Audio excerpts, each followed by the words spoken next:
Hello guys, welcome to another video in my channel. अभी हम जिस मैच के बारे में बात करने वाले हैं वो है कल सुबह को होने जाने वाला सिविल शील्ड का मैच, जो कि होने जा रहा है साउथ ऑस्ट्रेलिया और वेस्टर्न ऑस्ट्रेलिया के बीच में।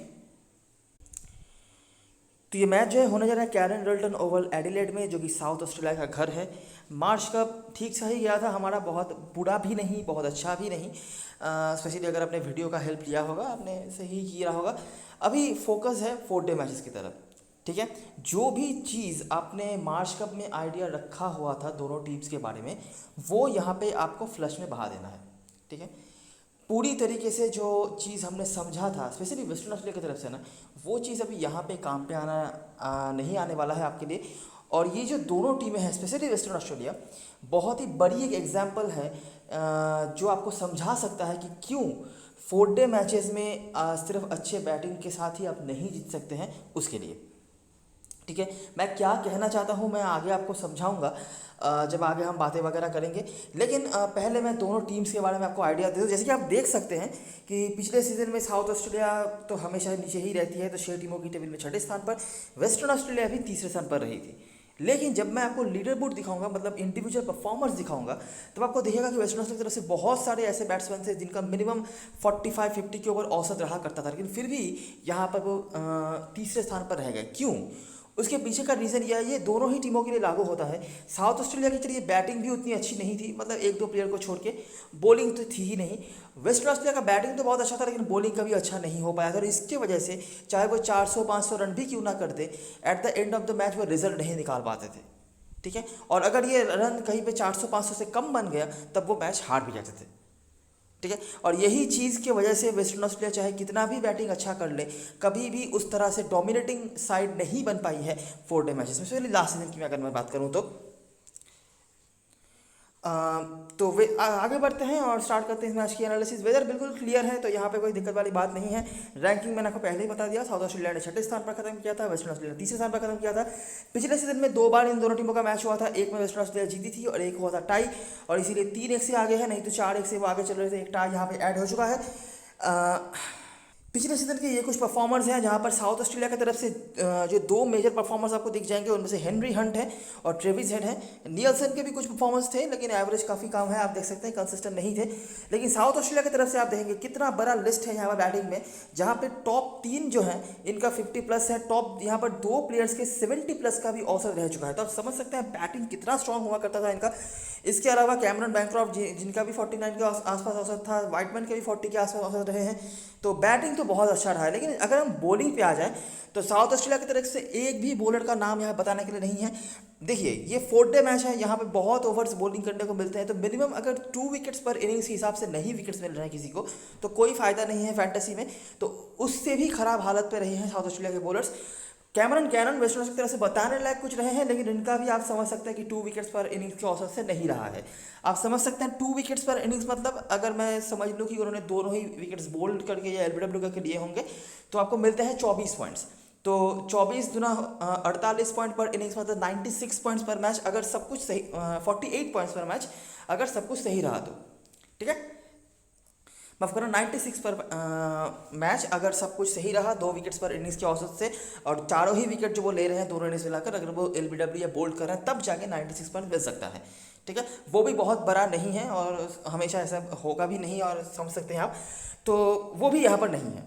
तो इसीलिए आप ये तो आइडिया आप यहाँ से ही लगा सकते हैं कि दोनों ही टीमों की बॉलिंग जो रही है वो उतनी अच्छी रही नहीं है। ठीक है, अभी देख लेते हैं कि जब ये दोनों टीमें आमने सामने हुई हैं पिछले कुछ सीजनों में तो क्या हुआ है। मैं थोड़ा सा पुराना मैच से स्टार्ट कर रहा हूँ, जो है 2019 का मैच। अच्छा, इंडिविजुअल परफॉर्मर्स आप देख सकते हैं, मैं मैच की हालत आपको समझाता हूँ। ठीक है, देखो ये मैच पर्थ में हुआ था, जो कि वेस्टर्न ऑस्ट्रेलिया का घर है। साउथ ऑस्ट्रेलिया का बैटिंग यहाँ पर अच्छा नहीं रहा था। कुछ बॉलर्स हैं जिन्होंने विकेट वगैरह निकाला होगा, लेकिन बाकी बहुत सारे प्लेयर्स अवेलेबल नहीं है।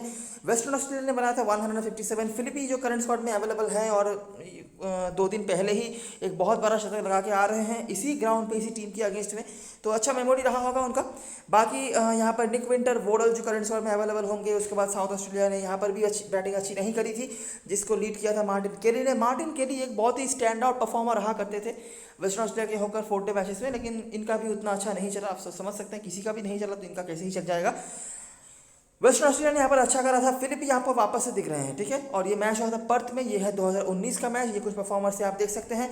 हम ज़्यादा फोकस पर्थ के मैचेस में नहीं करेंगे, अगर आप देखना चाहते हैं वीडियो पॉज करके देख सकते हैं। 2019 का ये दूसरा मैच था मेरे ख्याल से, नहीं ये 2019-20 सीजन का पहला मैच था। तो पर्थ में वापस से मैच हुआ, वेस्टर्न ऑस्ट्रेलिया ने यहाँ पर बड़ा स्कोर खड़ा कर दिया। ये कुछ प्लेयर्स थे जिनमें से मार्श, स्टॉइनिस, इंग्लिश और पेरिस अवेलेबल है, लेकिन देखना पड़ेगा इनमें से कितने खेलते हैं। बाकी बॉलरों में से कोई अवेलेबल नहीं है। साउथ ऑस्ट्रेलिया ने यहाँ पर डिसेंट सा स्कोर बनाया, जिसको लीड करा था एलेक्स केरी ने और हेनरी हंट, जो करंट स्क्वाड में अवेलेबल हैं। बॉलरों में से उस तरह से मार्टिन केली का नाम है, पेरिस का नाम है, जो करंट सिस्टम में अवेलेबल होंगे।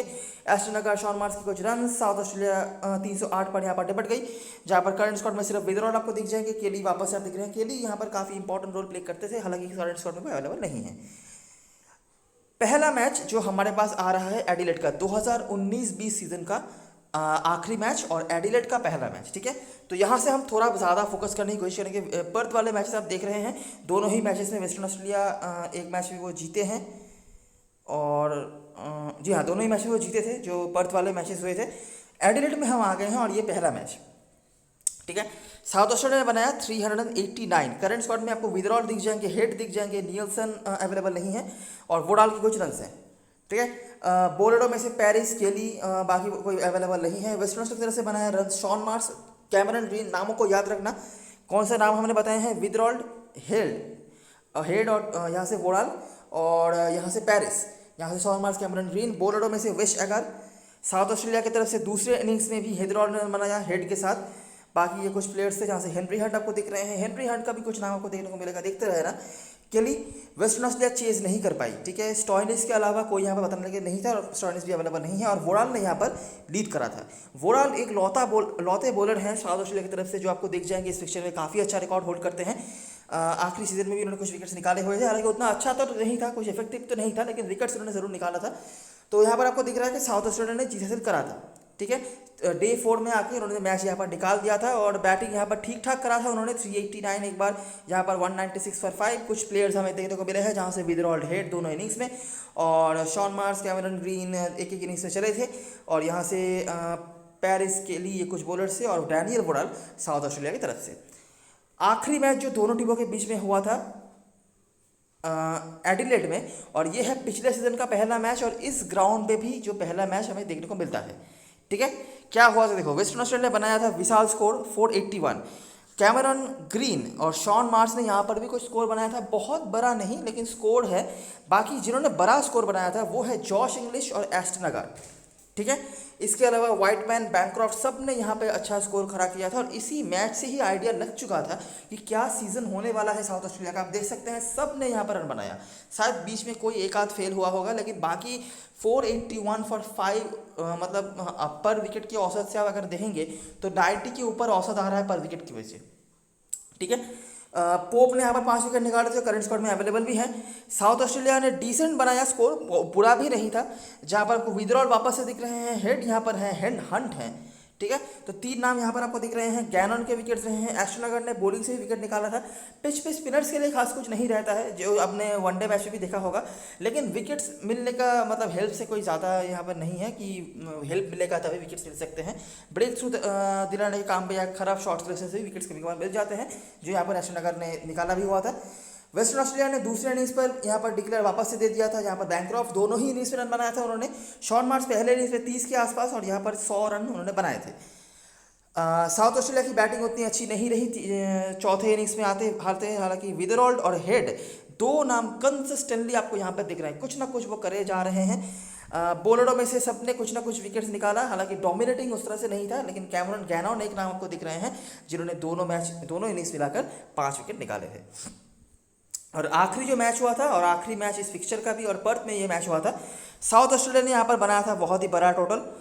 हेनरी हंट आपको दिख रहे हैं, हेड आपको दिख रहे हैं, बाकी लेमन, वोडाल के कुछ कॉन्ट्रीब्यूशंस थे। बॉलिंग से वही कैमरन गैनन वापस से, वेस्टर्न ऑस्ट्रेलिया की तरफ से वापस से कैमरन बैंक्रॉफ्ट लगातार तीसरे इनिंग्स में इनका नाम आ रहा है। कैमरन ग्रीन के रन्स हैं। साउथ ऑस्ट्रेलिया ने यहाँ पर भी जो है अच्छा स्कोर खड़ा किया था 230 का, उतना बड़ा तो नहीं था लेकिन ठीक ठाक सा था, और मुश्किल में डाल दिया था वेस्टर्न ऑस्ट्रेलिया का, लेकिन वो जीत नहीं पाए थे। जहाँ पर आपको गैन ऑन वापस से दिख रहे हैं केली के साथ। वेस्टर्न ऑस्ट्रेलिया ने यहाँ पर बनाया था 148 और शॉन मार्श आपको दिख रहे हैं बैंक्रॉफ्ट के साथ। मतलब पिछले सीजन में और लगातार अगर मैं मैचेस की बात करूँ तो 4 इनिंग्स लगातार यहाँ पर आ रहा है जहाँ पर बैंक्रॉफ्ट ने रन बनाया है। बीच में कोई एक आध हो सकता है उनसे बड़ा स्कोर बना रहे हैं, जैसे कि कैमरन ग्रीन ने बहुत बड़ा टोटल खड़ा किया था एक बार, शॉन मार्श ने 100 मारा था, लेकिन कैमरन बैंक्रॉफ्ट जो है कंसिस्टेंटली यहाँ पर चल रहे हैं, कुछ ना कुछ वो करे जा रहे हैं। ठीक है, डैन वोडाल आपको दिख रहे हैं बॉलिंग से। बाकी ये कुछ बॉलर्स है जिन्होंने विकेट वगैरह निकाला था, जिनमें से ग्रांट करंट स्क्वाड में अवेलेबल तो है, लेकिन देखना पड़ेगा खिलाया जाता है या नहीं। ठीक है, तो ये रही कहानी। आप देख सकते हैं कि साउथ ऑस्ट्रेलिया, अगर मैं इस एडिलेड की बात करूं, ये ज़रूरी नहीं इसी ग्राउंड पे हो, लेकिन दूसरे किसी ग्राउंड पे भी हो सकता है। तो इस ग्राउंड पे वो बहुत ही बुरी तरीके से हारे थे, काफ़ी रन कंसीड करना पड़ा था उनको, लेकिन दूसरे जो ग्राउंड पे मैच हुआ था वहाँ पर वो चले थे। कुछ प्लेयर्स हमने देखे हैं जिन्होंने कंसिस्टेंटली यहाँ पर काम करके रखा हुआ है। बाकी मैंने ओवरऑल आपको आइडिया दिया है कि इन दोनों टीमों से आप किस तरह की उम्मीद रख सकते हैं। ऐसा नहीं है कि साउथ ऑस्ट्रेलिया ने बैटिंग अच्छी नहीं करी है, उनके बैटिंग से भी कुछ प्लेयर्स के नाम हमें देखने को मिले हैं, ट्रेविस हेड और जेक विथड्रॉल जो कॉमन नामों में से हैं। इसके अलावा भी हमने हेनरी हंट को रन बनाते हुए देखा है। इसके अलावा मुझे नहीं लगता कि बहुत ज़्यादा कुछ आउट ऑफ बॉक्स आपको कुछ देखने को मिल जाता है साउथ ऑस्ट्रेलिया की तरफ से। ठीक है, एलेक्स केरी का एक ही नाम है, ज़्यादा नाम इनका नहीं आया है। और बाकी अगर मैं पुराने मैचेस की बात करूं तो वहाँ पे भी एलेक्स केरी मुझे लगता है नहीं है ज़्यादा आपको देखने को मिलेगा। हालांकि ऑफ कोर्स लेना तो पड़ेगा ही, टीम के कीपर भी हैं, कीपिंग के पॉइंट्स आपको देंगे अगर जो भी मिलेगा, और सेफेस्ट कीपर होंगे तो कोई मतलब नहीं बनता उनके साथ छेड़खानी करने का। लेकिन इनके रिकॉर्ड्स यहाँ पे बहुत अच्छे नहीं हैं, ज़्यादा मैचेस भी नहीं खेले होंगे, लेकिन जितने खेले हैं उनमें से बहुत अच्छे रिकॉर्ड्स इनके नहीं हैं। ठीक है, अगर मैं समराइजेशन पे आ जाऊँ तो साउथ ऑस्ट्रेलिया की तरफ से विथड्रॉल और हेड जो नाम आपने ऊपर भी देखा है यहाँ पर भी है। इसके अलावा मैकेनियर थे जो अवेलेबल नहीं है। हेड ने आखिरी जो मैच उन्होंने खेला था यहाँ पर 200 रन भी बनाया था, यहाँ पर नहीं मतलब इस टीम के आगे से 200 रन भी बना हुआ था जो हमने देखा। वेस्टर्न ऑस्ट्रेलिया की तरफ से शॉन मार्श हैं और बहुत ही बड़ा औसत यहाँ पर होल्ड कर रहे हैं वो 85। हर मैच पे ही कम से कम एक इनिंग्स में तो इनका बड़ा स्कोर आपको देखने को मिल ही जाता है। अगर एक इनिंग्स में मतलब अगर कहीं पे वो फेल भी हो रहे हैं ना, तब भी बहुत कम स्कोर नहीं बना रहे। आप नोटिस करो, मैं आपको दिखाता हूँ पिछले सीजन के ही अगर मैं मैचेस आपको दिखाऊँ, देखो यहाँ पर जितने बैट्समैन आपको दिख रहे हैं सब ने कुछ ना कुछ रन बनाए हैं। शॉन मार्श ने ही बनाए हैं, लेकिन शॉन मार्श बाकी बैट्समैनों से कम है। लेकिन अगर हम दूसरे इनिंग्स पे आ जाए तो आपको बैंक्रॉफ्ट दिख जाएंगे जिन्होंने दोनों इनिंग्स रन बनाया। बाकी जो बहुत बड़े बड़े रन बनाने वाले प्लेयर्स थे वो यहाँ पर रिपीट नहीं हो रहे हैं, हालांकि विकेट्स भी नहीं गिरा तो इसीलिए उनका बैटिंग भी नहीं आया होगा। लेकिन शॉन मार्श यहाँ पर एक इनिंग्स में 100 उनका आ गया है, मतलब 141 नॉट आउट। अगर हम एवरेज पकड़ें तो 141 का एवरेज आ रहा है, एक में 110 नॉट आउट और एक में 31। दूसरा मैच अगर हम देखेंगे तो आपको दिख जाएगा कि यहाँ पे ज़्यादा कुछ बड़ा स्कोर नहीं था और यहाँ पर 30 रन का, तो इस मैच में उतना अच्छा वो नहीं कर पाए थे, इसीलिए थोड़ा बहुत एवरेज का घटौती हुआ है आप कह सकते हैं। अगर हम नीचे आएंगे तो आपको दिखेगा, देखिए 63, उसके बाद दूसरे इनिंग्स पर उनको नहीं चला। यहाँ पर अगर हम आएंगे तो 41 उनका रहा है, और अगर हम नीचे आएंगे तो देखिए 102 नॉट आउट भी रहे हैं, तो इसीलिए एवरेज काफ़ी बढ़ गए हैं उनके। और उसके बाद यहाँ पे 31, मतलब एक आध इनिंग्स में एक आध स्कोर तो उनका आ ही रहा है। लेकिन ओवरऑल अगर मैं बताऊँ तो एवरेज आप देख सकते हैं काफ़ी बड़ा है इनका। एस्टन अगर का भी रहा है लेकिन वो अवेलेबल नहीं है। नॉट आउट रहे हैं कुछ बार, 10 में से 4 इनिंग्स सिर्फ है 50+ का, लेकिन चलिए जो भी हो एवरेज इनका काफ़ी अच्छा रहा है अगेंस्ट साउथ ऑस्ट्रेलिया। बॉलिंग पे डैन वोडाल आपको दिख जाते हैं जिन्होंने अच्छा करा हुआ था, और पिछले सीजन से पहले तक तो काफ़ी डोमिनेटिंग भी रहे थे वो। हालांकि पिछले सीजन में विकेट ज़रूर निकाला था लेकिन उतना इफेक्टिव नहीं था वो। और यहाँ से केली और मूडी, जहाँ से केली का परफॉर्मेंस आपको बेटर दिख जाता है। तो यह है ओवरऑल कहानी, यह है ओवरऑल सीन जो हम समझ सकते हैं। बैटिंग से यहाँ पे काफ़ी बड़े बड़े स्कोर्स किसी ना किसी बैट्समैन से कहीं ना कहीं जगह पर आपको देखने को मिल ही जाता है। कुछ नाम नोटिफाई करवाने वाले थे जो मैंने आपको दिखाए हैं, बाकी भी उसके आजू बाजू से कुछ आपको देखने को मिल सकते हैं। ठीक है, अभी हम आ जाएंगे ग्राउंड के बारे में। मैं बहुत ज़्यादा डिटेल में नहीं बता रहा, आप चाहें तो वीडियो पॉज करके भी देख सकते हैं। कोशिश कर रहा हूँ जितना छोटा हो सके वीडियो बनाने का। इस ग्राउंड पे अगर मैं मैचेस की बात करूँ तो 2020 में कोई मैच नहीं हुआ था, 2019 में एक मैच हुआ था, वो मैं आपको दिखाऊंगा। और पिछले सीजन में मेरे ख्याल से 4 मैचेस हुए थे जिनमें से 2 मैच खेला था साउथ ऑस्ट्रेलिया ने। ठीक है, जैसे मैंने आपको पहले भी बताया हुआ है, जो मार्च का वीडियो मैंने बनाया था कि पिछले सीज़न का शुरुआती जो सीज़न हुआ था शेफील्ड शील्ड का, एक हाफ मतलब पूरा एक हाफ, चाहे वो जो भी टीम क्यों ना खेले, पूरा एक हाफ उनको खेलना पड़ा था एडिलेड में। ठीक है। तो उस बीच बहुत सारे टीम्स थे एक्सेप्ट फॉर साउथ ऑस्ट्रेलिया जो इस ग्राउंड पे खेल के गए हैं, तो उनके भी मैचेस में कुछ हमने ऑब्जर्व करा हुआ है जो मैं आपको दिखाने की कोशिश करूंगा। लेकिन जो भी हो, ये जो आखिरी हेड टू हेड मैच था जहाँ पर आपने देखा है, जहाँ पर बैनक्रॉफ्ट दोनों इनिंग्स में चले थे, इसके अलावा एस्टन अगर जो अवेलेबल नहीं है, इंग्लिश, कैमरन ग्रीन, इनको जो बैटिंग मिली थी इन्होंने रन बनाया था, और शॉन मार्क्स का भी एक इनिंग्स में 100 था। साउथ ऑस्ट्रेलिया की तरफ से आपको हेनरी हंट विदरॉल एक इनिंग्स में और दूसरे इनिंग्स में यहाँ पर विदरॉल के साथ हेड वगैरह दिखे थे। तो ये एक हेड टू हेड था इस ग्राउंड पे। बाकी अगर मैचेस की बात करें तो साउथ ऑस्ट्रेलिया और तास्मानिया का मैच हुआ था एक, वापस से आपको हेनरी हंट दिख रहे हैं, बाकी कोई बैट्समैन ने यहाँ पर उतना अच्छा कंट्रीब्यूट नहीं करा, नियल्सन की कुछ रन थे अवेलेबल वो नहीं है। पेसर्स का अपर हैंड तास्मानिया ने यहाँ पर बहुत बड़ा टोटल खड़ा कर दिया था, ठीक है, जहाँ पर आपको सेयर्स दिख जाते हैं, पोप दिख जाते हैं जिन्होंने विकेट निकाला था। पोप ने जो लास्ट हेड टू हेड भी हुआ था वहाँ पे भी पहले इनिंग्स से 5 विकेट निकाला हुआ था, मतलब यहाँ पे भी आप समझ सकते हैं पहले दिन पे या 1-2 दिन के अंदर उनको बॉलिंग मिली थी, यहाँ पर भी उन्होंने 2 विकेट निकाला हुआ था। साउथ ऑस्ट्रेलिया ने बनाया था 347 फॉर 5 और तब तक यहाँ पर मैच खत्म हो गया था, जहाँ पर हंट दोनों ही इनिंग्स में आपको दिख रहे हैं ट्रेविस हेड के साथ।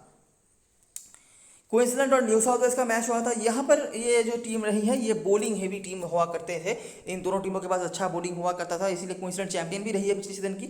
तो यहाँ पर रन आप देख सकते हैं, रन थोड़ा सा कम ही बना, तो इतना तो समझ में आ सकता है कि अगर आपके पास अच्छी बॉलिंग हो तो आप यहाँ पर मैच का रिजल्ट ला भी सकते हैं, लेकिन अच्छी बॉलिंग होनी भी चाहिए जो इन दोनों टीमों के लिए लागू नहीं होता है, जहाँ पर आपको स्पिनर्स मतलब लेग स्पिनर वगैरह कुछ हद तक काम पे आते हुए दिख रहे हैं। लेग स्पिनर मतलब स्वेप्सन हुआ करते थे क्वींसलैंड की तरफ से, जिन्होंने यहाँ पर काफ़ी अच्छा बॉलिंग कराया हुआ था। और वेस्टर्न ऑस्ट्रेलिया ने 2 मैच यहाँ पर खेला था, एक मैच जो हमने ऊपर देखा और दूसरा मैच था विक्टोरिया के अगेंस्ट में।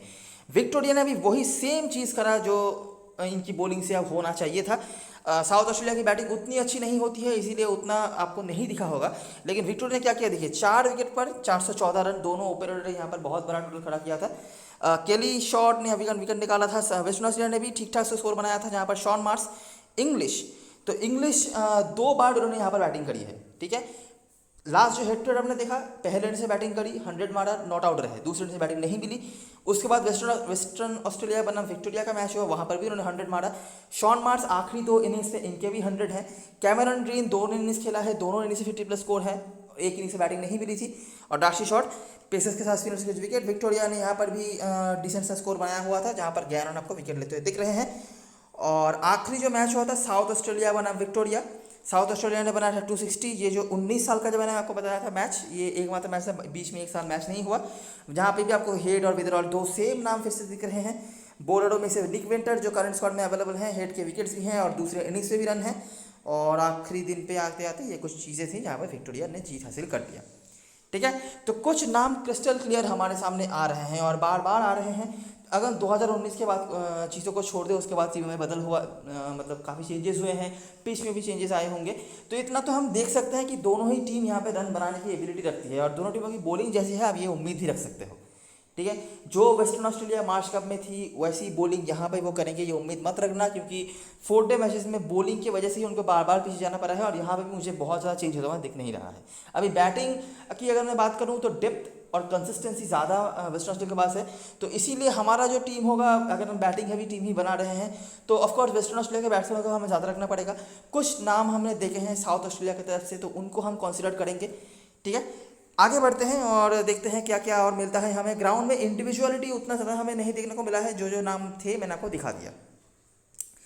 प्लेइंग यूनिट की बात करते हैं तो दोनों टीमों का प्लेइंग यूनिट कुछ इस तरह का हो सकता है, जहां पर विदरॉल्ड और हेनरी हंट ओपनिंग कर सकते हैं। उसके बाद एलेक्स केरी, ट्रेविस हेड और जेक लेमन ये आपके लिए टॉप 5 बनाएंगे, अदला बदली हो सकता है नंबरों में। उसके बाद सैम कर्बर आएंगे, जेक कार्टर जो पहले वेस्टर्न ऑस्ट्रेलिया को खेलते थे, नेथन मैकनड्रू, वोडाल, वैसे आएगा लॉयड पोप। बेंच पे निक विंटर है। अभी कुछ प्लेयर्स के बारे में मैं बताता हूँ। अच्छा, ऑलरेडी आपके टीम में जो प्लेयर्स आ गए होंगे, विदरॉल्ड, ट्रेविस हेड, डैन वोडाल, ठीक है। इसके अलावा भी अच्छा एलेक्स केरी भी आप नहीं छोड़ना चाहेंगे। अब रिकॉर्ड्स बहुत अच्छे नहीं है, बड़ी लीग में या कहीं पे रिस्क ले रहे हो तो चांस ले सकते हो, बहुत सपोर्टिव तो मैं नहीं होऊंगा, क्योंकि रिकॉर्ड चाहे कितना भी हो, सामने वाली टीम की बॉलिंग भी उतनी अच्छी हो नहीं रही है। हेनरी हंट एक पंट के तौर पे आपके सामने आ रहे हैं, ठीक है। कुछ रन इन्होंने बनाए हैं, मतलब अगर समझ लीजिए 30-35 रन करके दोनों से बनाते हैं तो 70-80 के आसपास रन आ सकता है, और 70-80 के आसपास रन मतलब 100 के आसपास पॉइंट्स आराम से वो देखे जाएंगे, ठीक है। अच्छा, कुछ प्लेयर्स के बारे में बताना चाहूँगा जिनको आप कंसिडर कर सकते हैं। सैम कर्बर जो लास्ट मैच में खेले भी थे, इन्होंने बॉलिंग भी कराई हुई थी मेरे ख्याल से 9 ओवर की, वो आप छोड़ दीजिए, बॉलिंग के लिए इनको कंसिडर करने की ज़रूरत नहीं है, लेकिन बैटिंग हैंड इनका काफ़ी अच्छा है, ठीक है। लोअर डिवीजन क्रिकेट में जो डोमेस्टिक सर्किट होता है साउथ ऑस्ट्रेलिया का, वहाँ पर ये हाईएस्ट रन स्कोरर हुआ करते थे और काफ़ी बड़ा इनिंग्स खेलने का भी एबिलिटी ये रखते हैं। बैटिंग हैंड के तौर पर ही आप इनको कंसिडर कर सकते हैं और थोड़ी बहुत बॉलिंग करा सकते हैं। तो हेनरी हंट के साथ आप इनको भी एज एन पंट कंसिडर कर सकते हैं। और अगर हम नीचे आएंगे तो लॉयड पोप आपको दिख जाएंगे, इनके भी रिकॉर्ड्स काफ़ी अच्छे रहे हैं including head to head, specially पहले 1-2 दिन में तो इन्होंने काफ़ी अच्छी बॉलिंग कराई हुई है। वोडाल के साथ आप इनको कंसिडर कर सकते हैं अगर आपको एक्स्ट्रा बॉलर की दरकार है तो। और निक विंटर है, निक विंटर मतलब लोअर डिवीजन क्रिकेट में अच्छे बॉलर माने जाते हैं इस फॉर्मेट में। हालांकि मुझे दिखता तो नहीं है कहाँ से इनको मौका देगी टीम, अगर खेलते हैं आप कहीं से अगर देखना चाहते हैं तो देख सकते हैं। लेकिन जो प्लेयर्स आप स्मॉल लीग में छोड़ना नहीं चाहेंगे, जैक विदरॉल, ट्रेविस हेड, यहाँ से डैन वोडाल और शायद एलेक्स केरी भी, तो 4 प्लेयर्स यहाँ से। 5वां प्लेयर आप हेनरी हंट, कर्बर में से किसी एक को ले सकते हैं या फिर लॉयड पोप अगर आप बॉलर में से देख रहे हैं तो। वेस्ट इंडीज से बात करें तो बैंक्रॉफ्ट और सैम वाइटमैन ओपनिंग पे आएंगे, उसके बाद Shaun Marsh, Green, Cartwright, Inglis, Philippe. ये बैटिंग ऑर्डर इन तीनों के बीच में मैं कंफ्यूज हूँ, यहाँ पर ऑल्टरनेट भी हो सकता है। रचियोली जो टीम के स्पिनर होने वाले हैं, खास कुछ मैंने इनका देखा नहीं है, पिछले सीजन में भी कुछ मैचों में मौका मिला था लेकिन खास कुछ उन्होंने करा नहीं। रिचर्डसन है, मैट केली है, कैमरन गैनन जो अवेलेबल है। अच्छा, मैट केली अवेलेबल है, मैं सोच रहा था नहीं खेलेंगे शायद। अच्छा, तो इनमें से जो प्लेयर्स हमारे टीम में होंगे, सैम वाइटमैन पहले इनिंग्स में हमेशा ही इन्होंने रन बना के रखा हुआ है और पिछले सीजन में कैमरन बैंक्रॉफ्ट और सैम वाइटमैन की ओपनिंग जोड़ी ने काफ़ी अच्छा काम करके रखा हुआ था। लेकिन इनके ऊपर भी जिन प्लेयर्स को हमें प्रायोरिटी देनी है वो है Cameron Bancroft, Shaun Marsh, Cameron green, Josh Inglis. और यहाँ से अच्छा, बॉलरों में से मैंने बहुत खास कुछ किसी ने नहीं करा है कैमरन गैनन को छोड़ के।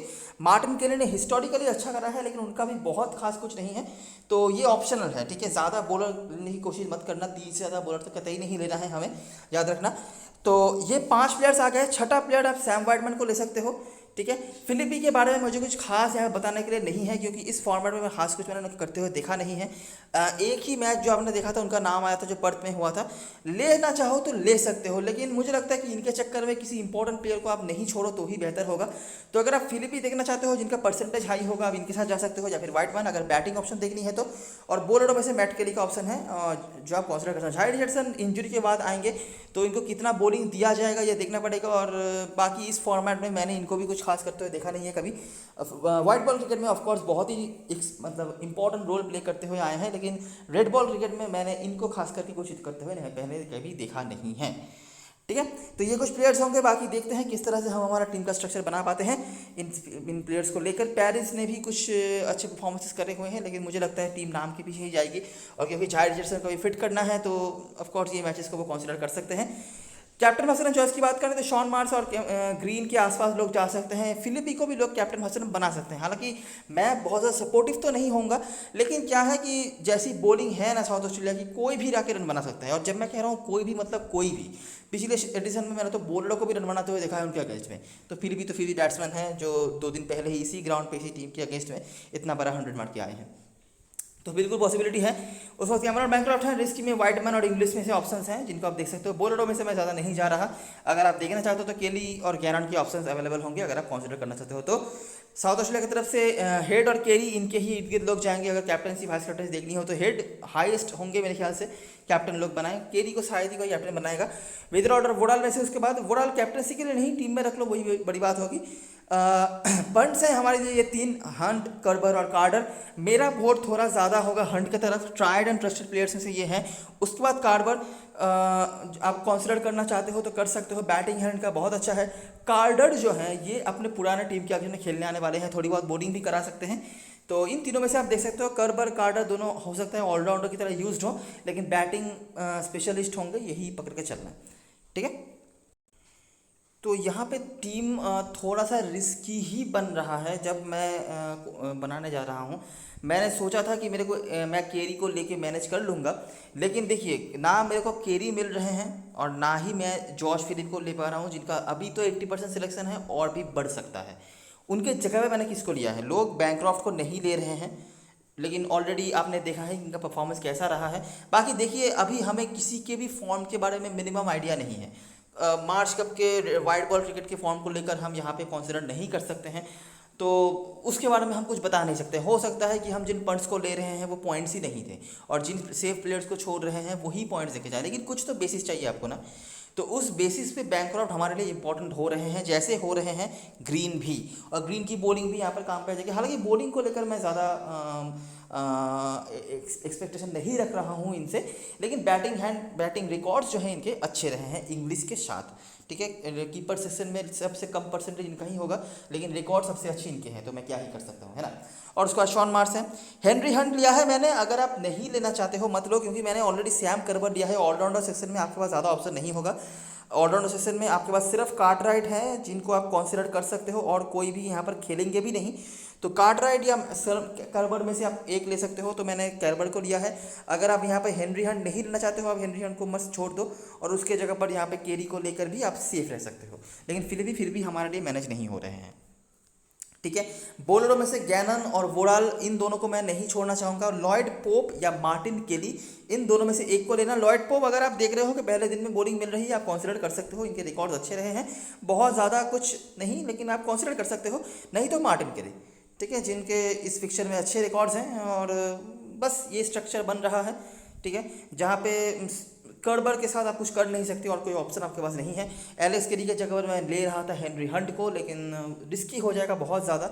ऑलरेडी हम 1% कीपर को छोड़ रहे हैं, तो इसीलिए तो ऐसा सेक्शन हमारा बन रहा है जो मुझे बुरा तो नहीं लग रहा है। बाकी देखते हैं कि कैसा होता है। 4 डे मैच है, दो बार मौके मिलेंगे प्लेयर्स को। अगर कोई बंदा एक बार फेल भी हो जाता है, दूसरी बार मौका उनको मिल सकता है। कैप्टन वाइस कैप्टन चॉइस की बात करें, अभी देखिए कि हेड के रिकॉर्ड्स यहाँ पे बहुत अच्छे हैं इस ग्राउंड पे भी, और आखिरी जो मैच उन्होंने खेला है दोहरा शतक लगा के रखा हुआ है, तो हेड एक ऑप्शन बन सकते हैं। हालांकि फॉर्म उतना अच्छा मुझे दिखा नहीं है, लास्ट मैच में जो खेले थे बहुत ही बुरी तरीके से वो आउट हुए थे, तो यही एक प्रॉब्लम है। अगर कुछ अलग देखना चाहते हो तो आप जॉश इंग्लिश के साथ जा सकते हो। लास्ट 2 इनिंग्स जो इस ग्राउंड पर उन्होंने खेला है, 150 के आसपास उन्होंने स्कोर लगा के रखा हुआ है। हेड टू हेड रिकॉर्ड्स भी अच्छे हैं, कीपिंग भी करेंगे, तो काफ़ी अच्छे ऑप्शन बन सकते हैं। इसके अलावा शॉन मार्श तो ऑटोमेटिक चॉइस है ही, लेकिन शॉन मार्श बहुत कंसिस्टेंटली बड़े स्कोर्स नहीं बना रहे हैं, नॉट आउट रहे हैं, तो इसीलिए एवरेज इनका ज़्यादा है। ठीक है, तो ये 3 ऑप्शन मुझे सही लग रहे हैं जिनको आप कैप्टनसी के लिए ट्राई कर सकते हो। वाइस कैप्टनसी के लिए बैंकक्रॉफ्ट के साथ जा सकते हो, ग्रीन के साथ भी जा सकते हो, जो इस रेड बॉल क्रिकेट में तो बहुत ही अलग लेवल पे खेलते हैं, और इनके भी इस ग्राउंड पे अच्छे रिकॉर्ड्स हैं। तो ये 5 ऑप्शंस आपको दिख रहे हैं जिनके साथ आप कैप्टनसी वाइस कैप्टनसी ट्राई कर सकते हो, लेकिन अनडाउटेडली बैट्समैन के साथ ही आपको जाना है कैप्टनसी वाइस कैप्टनसी के लिए। सेफ रहने के लिए ऑलराउंडर वैसे भी आपके पास होंगे नहीं, और बॉलर की तो कोई यहाँ पर सवाल ही पैदा नहीं होता। ठीक है, तो यही कुछ चीज़ें हैं। एक आध चेंज आप कहीं पे करना चाहो तो कर सकते हो। फिलिपी एक मिस हो रहे हैं परसेंटेज प्लेयर, अगर आप कहीं पे मैनेज करना चाहते हो, स्पेशली बैंकक्रॉफ्ट की जगह पर आप कंसीडर कर सकते हो। वाइटमैन का भी ऑप्शन बना रहता है, बैटिंग फर्स्ट अगर कर रही है वेस्टर्न ऑस्ट्रेलिया, तो हो सकता है वाइटमैन को भी यहाँ पे कहीं ना कहीं से कैसी भी तरह से मैनेज कर ही लूँ। तो देखते हैं क्या कर सकते हैं हम, तो आगे देखते हैं कि किस तरह से हम मैनेज कर पाते हैं। टॉस के बाद वो डिसाइड हम कर लेंगे। जो फाइनल अपडेट टीम आपको टेलीग्राम पे मिल जाएगी, तो वहाँ पे ज्वाइन जरूर हो जाना। और वीडियो पसंद आया हो तो लाइक करना मत भूलना, सब्सक्राइब करके जाना चैनल को, टेलीग्राम चैनल पे जरूर ज्वाइन हो जाना, क्योंकि लास्ट जो अपडेट्स आएंगे वो भी आपको वही मिलने वाली है। तब तक के लिए best luck for this match and goodbye for now.